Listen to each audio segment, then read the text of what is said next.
Manafort and Gates discuss press strategy after he left Trump's campaign, emails reveal. Newly unsealed court documents reveal August 2016 emails between former Trump campaign manager Paul Manafort and his former deputy Rick Gates in the days after Manafort left the Trump campaign, discussing a press strategy to defend himself after his departure.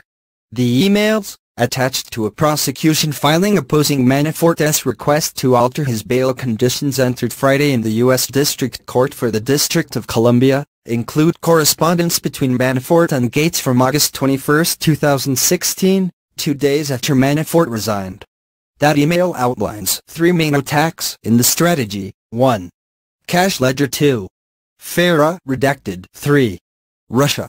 Manafort and Gates charged in October with, among other charges, making false or misleading statements on Foreign Agents Registration Act (FARA) filings and acting as unregistered agents of a foreign principal, Ukraine.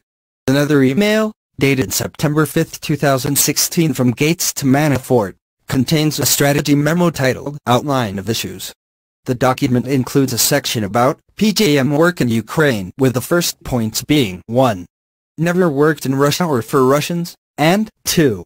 Work was centered on pro-Ukraine efforts to enter into the EU. The memo also included a section about PJM work in other countries, and the need to beat back the idea that this was nefarious work.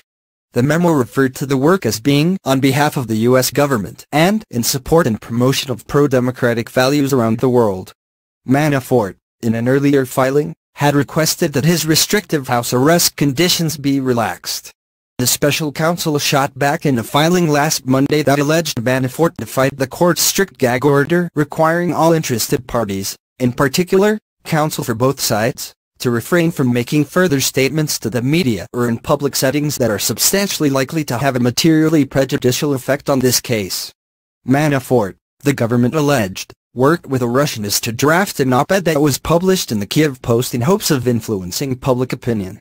After Manafort's attorneys replied on Thursday, the government responded late Friday, saying Manafort's conduct raises serious concerns about his trustworthiness, that warrant denial of his request for relaxed conditions of release.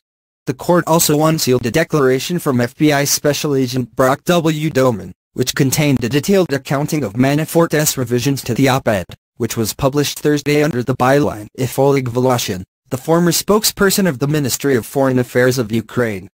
Prosecutors had filed the declaration and its attachments under seal to prevent the draft op-ed from becoming public, but prosecutors suggested the declaration could be unsealed since the potentially prejudicial material had been made public. The government asked that Manafort's bail conditions remain unchanged, saying in its opposition papers that Manafort's conduct undermines trust in his adherence to bail conditions. Bail is fundamentally about trust, whether a defendant can be trusted to appear and to abide by the conditions put in place to assure his appearance, prosecutors wrote in the Friday filing. Manafort cannot bring himself to state that he had a role in drafting